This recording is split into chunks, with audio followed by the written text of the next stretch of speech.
Hola, ¿qué tal? Mi nombre es Draci Lanza, soy periodista argentina dedicada a la política internacional y voy a contarles un poco cuál fue mi experiencia con las bibliotecas a lo largo de mi vida, y para eso quería empezar hablando de mi experiencia en Paso de los Libres, mi ciudad natal,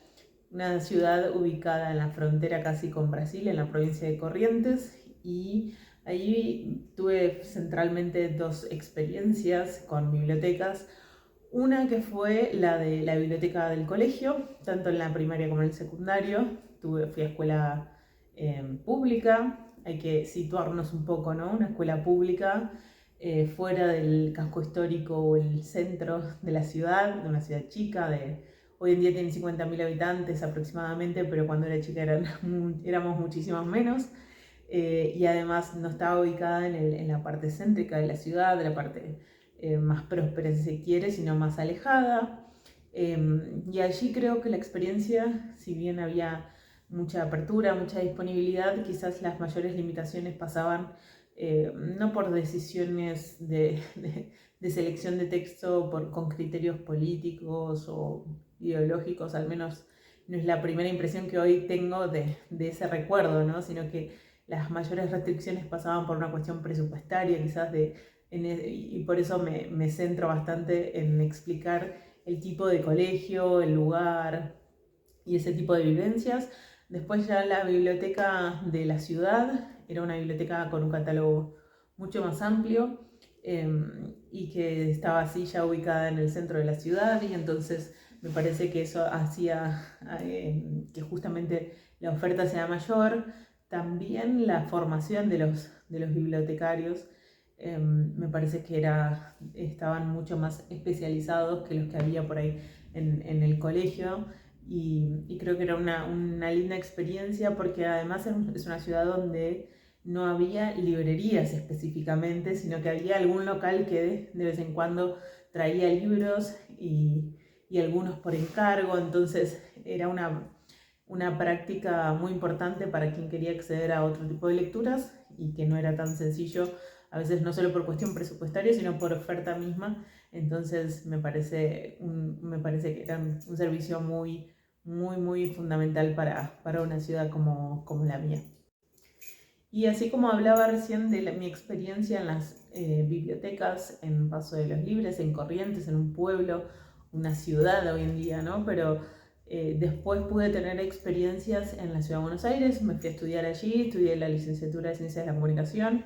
y ahí tuve experiencias tanto en la biblioteca de la propia Facultad de Ciencias Sociales, que era bastante, ahí las restricciones quizás pasaban centralmente por una cuestión de que éramos, en la facultad había 3 edificios dispersos por toda la ciudad de Buenos Aires, incluso llegó a tener 5 edificios, y la biblioteca estaba en uno solo, pero bueno, la experiencia en ese tipo de bibliotecas era muy enriquecedora, y de hecho había eh, como una vitrina con los malos ejemplos de los usos de los libros, que se llamaba algo así como los libros vandalizados, y la gente subrayaba y no cuidaba quizás esos ejemplares, y era una enseñanza muy interesante. Pero bueno, después también iba mucho a la biblioteca del Congreso, que me pasaba horas ahí, y bueno, el contraste con la experiencia de lo que pasaba en Corrientes era muy grande. También iba mucho a la Biblioteca Nacional, que era un espacio hermoso y que sigue siendo un espacio hermoso. Y, y me parece que, digo, porque ya no vivo en la ciudad de Buenos Aires, entonces hablo en pasado, pero siguen existiendo esos lugares, y realmente nunca sentí que hubiera una restricción en términos insisto, en ideológicos, políticos, estéticos. Realmente creo que las mayores desigualdades, al menos en mi experiencia, tienen que ver con las desigualdades estructurales que a veces hay entre las provincias, entre las ciudades, y bueno, pero la verdad que fueron todos espacios públicos muy enriquecedores, y que realmente cuando uno tiene algunas restricciones también en términos personales de acceder o comprar libros, me parecía muy importante poder acceder a esos espacios, y son muy enriquecedores.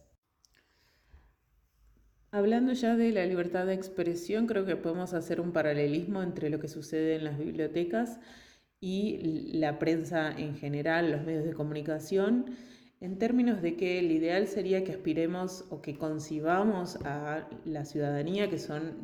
los usuarios, ya sea de las bibliotecas como de la información que produce la prensa, concebirlos como sujetos de derechos, concebirlos como, digamos, que somos responsables por el derecho a la información que tiene la población, no solo la libertad de empresa, que es lo que muchas veces se tiene en cuenta en este caso para los medios de comunicación, porque me parece que hay un problema que tiene que ver con que obviamente que todos los medios tienen que ser sustentables, ya sean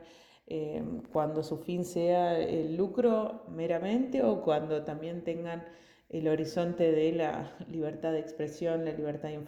el derecho a la información para la ciudadanía, obviamente que tienen que ser sustentables. El problema es cuando el lucro es lo que predomina como aspiración, cuando hay derechos en el medio, ¿no? Entonces, muchas veces los medios ejercen presiones sobre los periodistas, condicionamientos, no solo en términos de qué cubrir, sino también cómo cubrir y de cómo se expone esa información, donde muchas veces los textos tienen títulos que son incluso al borde de la desinformación, porque lo que buscan es enganchar al, al lector o al oyente y demás con una concepción de consumidor, ¿no? Entonces se apela incluso a sensacionalismos para que hagan un clic en una información y eso tiene que ver con los modelos de negocios que tiene hoy la prensa. Por un lado están los modelos de suscripción y por otro lado los de publicidad, donde la publicidad lo que necesita es que mayor cantidad de gente ingrese, por ejemplo, a un portal de noticias. No importa si le importó o no esa información, no importa si esa información es relevante o no, sino meramente el criterio es el clickbait, o sea, que simplemente la gente pase y consuma contenidos, no importa cuál sea, para que los auspiciantes puedan estar ahí, digamos, donde pasa el mayor tráfico, digamos, ¿no? Entonces a veces esos criterios son distorsivos y justamente me parece que el pecado ahí es basarse meramente en eso y, y justamente no priorizar y no concebir a la ciudadanía como eso, ¿no? Como con los derechos que necesita y que depende de la prensa. En las bibliotecas supongo que son otros los condicionantes, pero me parece que de lo que estamos hablando es tener siempre en el horizonte a la ciudadanía como eso, como sujetos de derecho, y que nosotros tenemos que garantizar esos derechos, ¿no?